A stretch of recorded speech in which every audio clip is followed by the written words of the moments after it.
Hello guys! So for today's video, tuturuan ko kayo ngayon kung paano ma-unlock ang mga nalock nyong SSS sa inyong SSS portal. So let's go!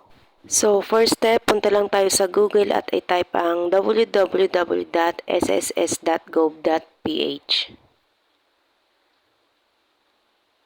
Then tapos po nyan, click nyo lang po ang My SSS account or login.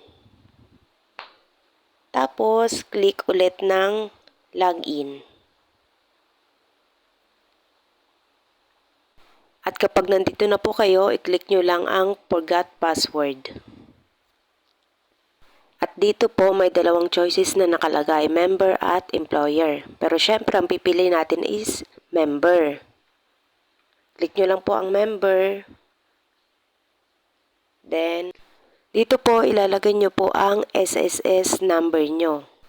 Tsaka guys, bago po pala kayong mag-proceed sa ganitong steps, make sure na updated ang contact number nyo kasi dyan po ipapasa ni SSS ang OTP. Then after nyo po malagay yung SSS number nyo, ganito na po ang lalabas. At pindutin nyo lang po yung choose authentication. Yan, dyan po. Pag pinindot nyo po yan, mag-forward na po si SSS ng OTP sa number na nakaregister sa atin. Ayan.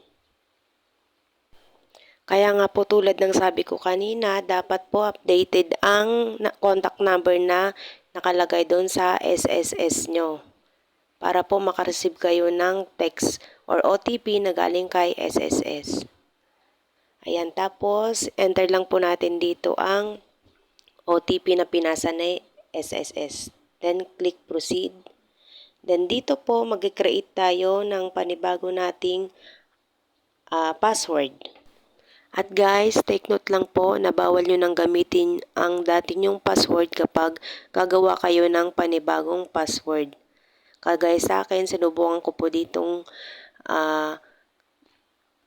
gamitin ang dati kong password kaso nag-i-invalid dahil nakalagay na daw po yan sa history ng mga nagamit kong password.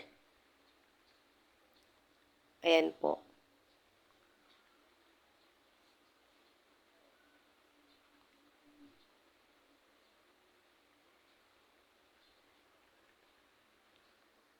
Nakalagay dyan, the provided new password was found in the password history of user.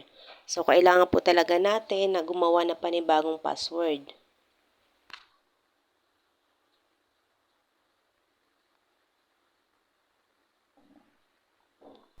At kapag nakagawa na po kayo ng bago nyong password, i-click nyo lang po ang yes. At yan na po. Pwede na po ulit kayo mag-login sa portal nyo.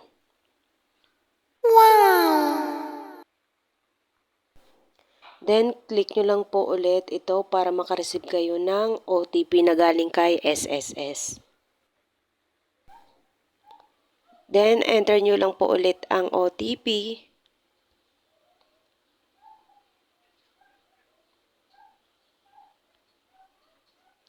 At ayan na. Wow! At guys, kung natulungan ko kayo, paki-follow na lang din ang aking page para po ma-update kayo sa aking susunod na video. Thank you!